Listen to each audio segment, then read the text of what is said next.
Number two thing that Honorable Duale used to tell us, Your Excellency, is that government does not lose. At times, things could be very challenging in the flow of the House. But he would say that you cannot lose.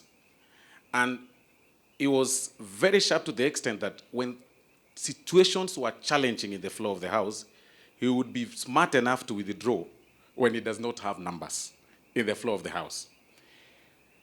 You know, fast forward, Your Excellency, I have learned that the things he would say are the things that I need to apply now.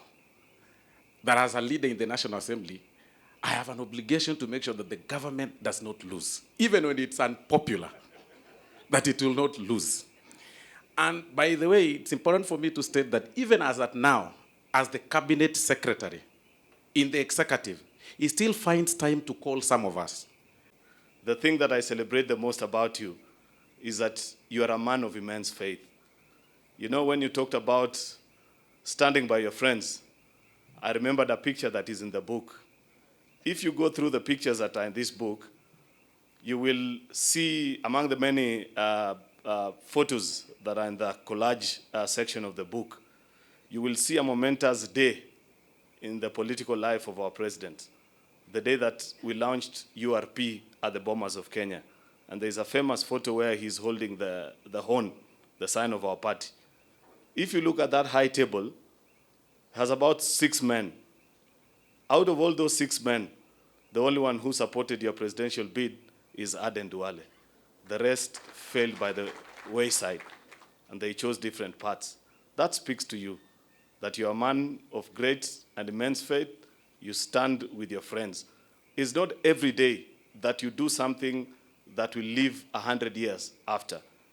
He has taught me a few political tricks. During our 10 years period together in Parliament. And he actually came to my rescue during the infamous, the eyes have it. He stood by me when the speaker was somewhere behind the speaker's seat, and all my colleagues in the speaker's panel had deliberately absented themselves from the country. And I was called from maternity leave to deal with a very tough task. And from interactions with Duale, we had a small chit-chat. So in the rallies I used to observe, Duale would speak at the most critical moment of the rally. And amidst the noise and the loud voice of Duale, there are very few public speakers who speak often consistently and deliver a message from the beginning of the speech to the end. If you doubt, go to the speeches of Honorable Duale. Honorable Duale will speak in a way that when the president now comes to speak in the culmination of the rally, everything had been brought together. It is now number 9 who is going to score the goal. And the president, you know, would just be clapping when Duale is speaking because he knows how to package. It is through this school of William Ruto, where Duale was a top student up there and we were trainees, when I learned that even rallies and speeches and messages planned. And so we would sit, Duale would come around and say, what's the message today? Then we'll sit around and work on the message. And then we put together. Then Duale will be the last person to deliver. So one thing about Duale is that he is a team player. He is an eloquent speaker. Number 2, Honorable Duale is loyal. Loyal to his friends. And sometimes loyal to a fault. I actually believed that after we were axed from the leadership positions, I actually thought you would choose to go with President Uhuru Kenyatta. We had actually literally given up. In fact, I admire your tact because, maybe I should not say too much, but let me say this. For a long time, Duale would not call directly. He was still calling on WhatsApp. Those of us who had surrendered, we knew our days were numbered. The first bombers, Your Excellency, at least we were there. Myself and Honorable Kipchumba spoke.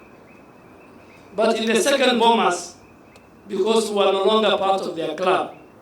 You are the only one who was there. And we felt for you as you watched from the TV screens that what will they do to this man? But God gave you the courage and the patience, and you took a lot of time. I drew a lot of lessons from your patience. They were heckling you and you said, so is it? You think so? You know, someone's like, you think so? If you can convince me, I am ready to listen to you, you know, very calmly, you know. They humiliated you. So there's a huge chapter on that, Your Excellency. Your Excellency, my journey with you in ODM in 2005, and for record, the only time in my political journey with the president, and he allowed me a sabbatical leave, agreed, was during the 2010 Constitution. And I told him, Your Excellency, you know that few key areas that are dear to the community and the region I come from, the card is caught. And today when I look back, I am so proud that even during that referendum, where the former Prime Minister, the former President, the former Vice President, the whole government was on one side and you on the other side, you managed to get behind you over 2.5 million Kenyans. This is a great day for us. Honorable Duale has been a good old friend. A lot of people do not know how close we are with Honorable Duale because of sometimes we do some bit of public spots together, but we enjoy the game. We've worked with Honorable Duale for a long time, especially during the 10th Parliament. And I'm sure one of the reasons why he was sacked as an assistant minister may have been something to do with his close associated with some of us. And he lost his job. I know presidents normally don't say why they have sacked. I don't know whether President Ruto will be different, but they normally, they normally don't tell us when you are being fired. It just happens that in the afternoon you are no longer in the office. Honorable Duale was one such victim, but we worked together. We pushed especially the agenda of the new constitution together in Parliament. We also stood for those that appeared to us to be...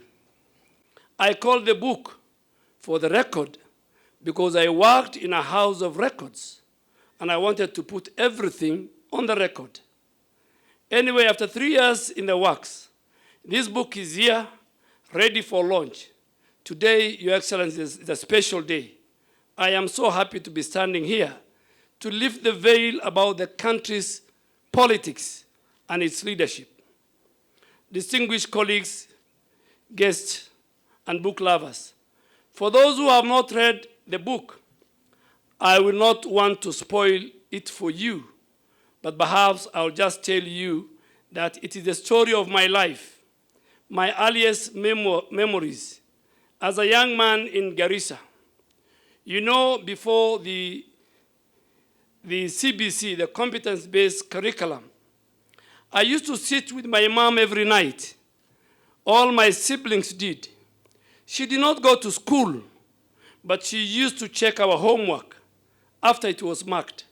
She knew which questions I had answered incorrectly, and she taught me something which I apply to my family today.